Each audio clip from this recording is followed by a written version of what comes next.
Should Canadian Slavkovsky spend time in Laval? Hello nation, welcome. Now I'm going to explain why Slavkovsky shouldn't stay in the NHL, but before that, don't forget to subscribe to the channel to stay up to date. Let's get to the analysis. With NHL training camps winding down this week, it's crunch time for roster decisions. The big question mark when it comes to Montreal's forwards is definitely which of Raphael Harvey-Pinard, Emil Heineman, or Jesse Alonen will stick with the big club. But I believe there's another big debate simmering just beneath that, whether Uri Slavkovsky should start the season in the AHL or remain in the NHL. My quick answer: Slavkovsky should spend some time in Laval. I'll explain why.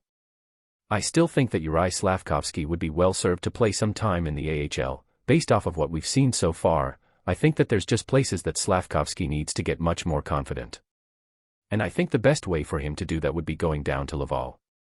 Nick Kyprios commented, "You do have a sense that this guy is not ready for the NHL." He went on to analyze a bad read by Slavkovsky which led to an Austin Matthews goal, and summarized his analysis by stating, "This is the stuff that tells me that this guy should start in the American Hockey League."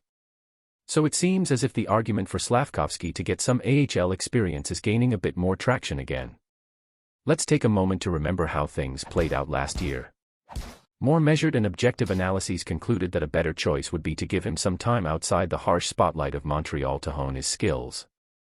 For complete transparency, I was one of those people who repeatedly affirmed that I believed the best course for Slavkovsky would be to send him to Laval in September 2022, just like I still believe that's the best thing for him now. But a first-round selection doesn't, and shouldn't, guarantee an automatic ticket to the NHL. The prospect has to be ready to make that jump. Owen Power headed to the NCAA in the fall of 2021, and many would argue that a season spent playing college hockey was the right course of action for him. Rookie season.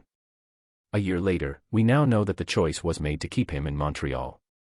Perhaps some of that excitement about the possibilities a number 1 overall draft pick could bring to a team skewed the decision. Maybe there was some sort of sense of urgency regarding the organization's rebuild. Whatever the reason, young Slavkovsky was indeed kept in the NHL and had a big rookie year ahead of him. Unfortunately, that first professional season didn't turn out so well for the 19-year-old. Granted, a knee injury ended his season quite early, but in the 39 games he played, Slavkovsky generated just 4 goals and 6 assists. That's roughly a quarter of a point per game, and nowhere close to what's expected of a first overall draft pick. But he was 18, playing in the NHL for the first time, and patience needed to be practiced then, as it does now.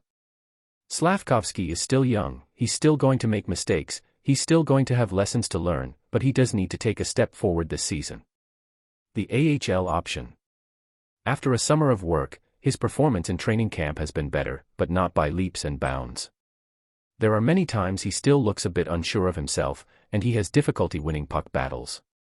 The quick decision-making skills needed in the pace of an NHL game also still need work. It's not too late to put his development course on the right path. Sending a top prospect to the AHL isn't a bad thing, or something for the player to feel ashamed of.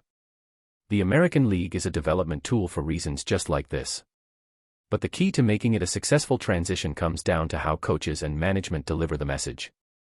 No one wants to see a top prospect demoted and not given the right support to help him stay positive and motivated.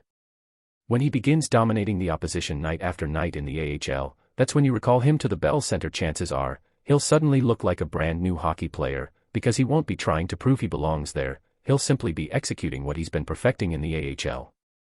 It's a courageous choice for any leadership group to change course after such a substantial decision has been made.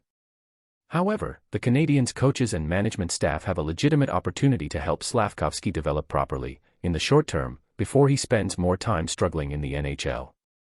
I realize that many fans will balk at the concept of sending Slavkovsky to the AHL, especially when you look at the draft results from the last decade and see that the overwhelming majority of first overall picks immediately started the next season in the NHL.